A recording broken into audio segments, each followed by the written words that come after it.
Bienvenue à la mini-méditation du mercredi de l'Institut biblique de Bruxelles. Dans cette série, nous nous intéressons aux caractéristiques des Écritures. La fois passée, nous avons considéré l'autorité des Écritures, aujourd'hui la nécessité des Écritures. Nous l'avons mentionné la semaine dernière, on peut démontrer que la Bible est la parole de Dieu. Mais cela ne suffirait pas pour que quelqu'un qui n'est pas encore croyant soit amené à se soumettre à la Bible. Pourquoi pas? Eh bien, considérez la condition de la personne qui est en dehors du Christ. Qu'est-ce que les Écritures affirment concernant ces personnes? Comment sont-elles vis-à-vis de Dieu? Elles sont mortes, étrangères, aveugles, sourdes, éloignées, sans force, perdues, dans les ténèbres, pas susceptibles d'être instruites, esclaves, obscurcies d'intelligence, pas en mesure d'invoquer Dieu. Et la liste se poursuit. Nous avons affaire à la doctrine de l'incapacité totale. On n'est pas capable de se tourner vers Dieu par ses propres forces.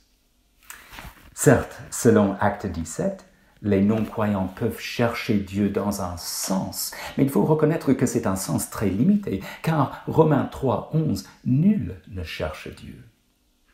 Certes, on lit dans Ecclésiaste 3 que Dieu a placé l'éternité dans le cœur des êtres humains. Chaque être humain désire quelque chose qui transcende le monde matériel. Mais aucun être humain ne vise de sa propre initiative à adorer le Dieu de la Bible. D'où la doctrine de la nécessité des Écritures. Ce n'est que l'annonce du message de la Bible qui puisse donner lieu à la repentance et à la foi.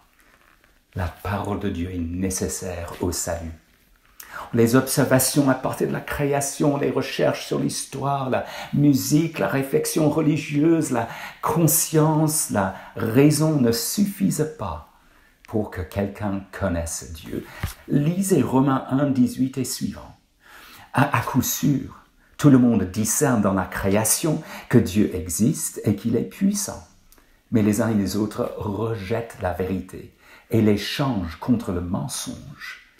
Ce n'est qu'un miracle opéré par le Saint-Esprit qui puisse changer cela, un miracle qui passe par l'évangile du Christ crucifié et ressuscité.